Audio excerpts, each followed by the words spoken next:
Once upon a time, there was a young man named David who lived with his parents in a two-room apartment. However, they managed to save some money, and the whole family was able to move into a two-room apartment. Everyone was delighted with the move, but David was the happiest of all. Now he had his own room, whereas before he had to live in one room with his father. There was a gym in the new house, and David soon decided to join it, as he enjoyed working out, especially weightlifting. The only drawback was that a gym membership was quite expensive. This was due to the quality equipment and excellent facilities. Because of this, David couldn't afford to visit the gym too often. Late one night, David was working on an assignment he had been given in college. By accident, he dropped his pen and it rolled under the closet. When he reached for it, he accidentally tore the wallpaper in the corner.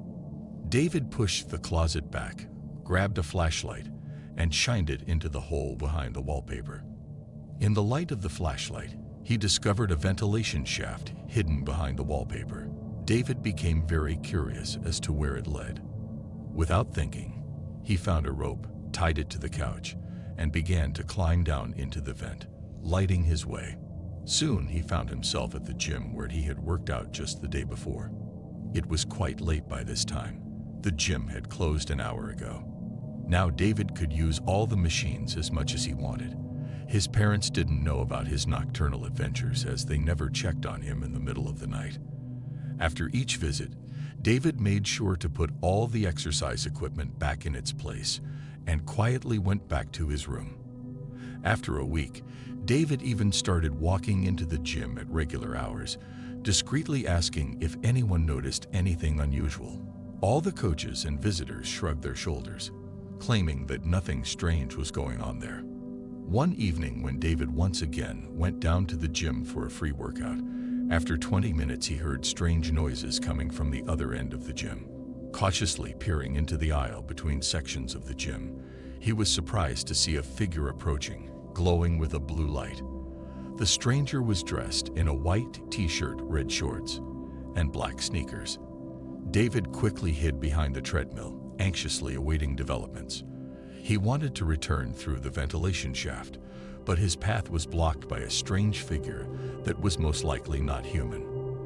After a while, the something reached David, and the young man finally realized what kind of creature it was. It turned out that a year ago, a trainer named Jake had been working out at this gym. He was considered one of the best weightlifters in the area. During the preparation for the upcoming competitions in the gym, his heart failed from a heavy load, and he died right on the spot. However, even as a ghost, his love for sports did not fade. Now, every full moon, he returned to the gym to work out on the machines. After listening to the story, David calmed down a little and proudly talked about his passion for weightlifting and his recent accomplishments. Jake suggested that they have a competition right here, since he was bored of working out alone and needed a worthy opponent. David agreed, and they began to compete. First, they had to bench press as much weight as possible. Jake was sure of his victory because he lifted a 140-kilogram barbell. However, the ghost was stronger. He lifted a 180-kilogram barbell. Then the coach suggested to lift a 32-kilogram dumbbell for the maximum number of times. David strained all his strength and managed to lift it 20 times with his right hand. But the ghost surpassed him again, lifting the dumbbell with his right hand more than 30 times. Jake laughed, mentioning that he is left-handed in life, and proceeded to lift the dumbbell with his left hand almost 50 times. Next, David and his ghostly opponent took the dumbbells and began lifting them above their heads, competing to see who would do the most reps. David's arms were weakened by the previous exercises, and he lost again this time. The ghost was very upset at his weak opponent and hit David on the head with the dumbbell.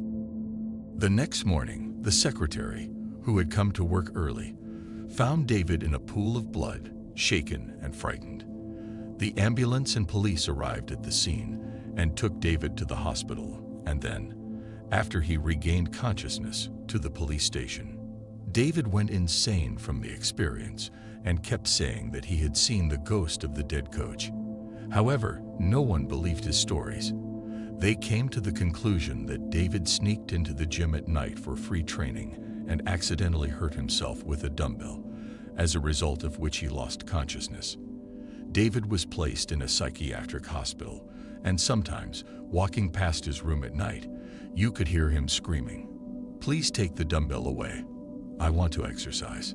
Despite the skepticism of those around him, David was determined to prove the existence of Jake's ghost and the supernatural events that took place in the gym. He spent his days in the mental hospital planning and researching ways to gather evidence of his encounters with the ghostly trainer. One evening, as the full moon approached, David managed to convince one of the patients, Alex, to go to the gym with him. Alex, a firm believer in the supernatural, happily agreed to help David on his quest. Armed with a camera and voice recorder, they set off for the gym. As soon as they entered the dimly lit gym, they felt a strange presence in the air.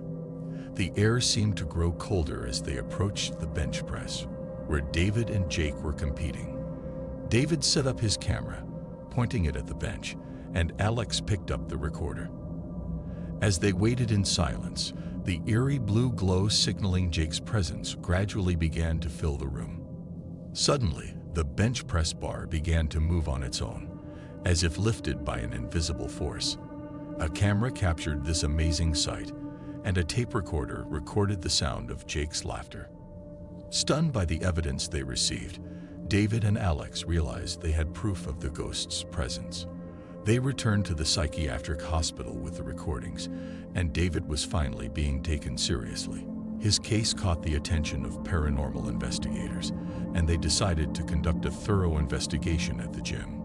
During the investigation, the experts discovered that Jake's spirit was trapped in the gym because of his abiding love for weightlifting and his strong emotional attachment to the sport.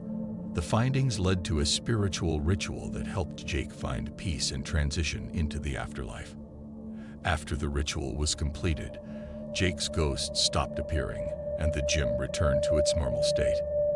David, finally exonerated, was released from the mental hospital. He became known for his involvement in investigating supernatural phenomena and continued his passion for weightlifting. The story of David and Jake meeting at the gym became a local legend, a reminder that sometimes the line between the living and the supernatural is thinner than it appears.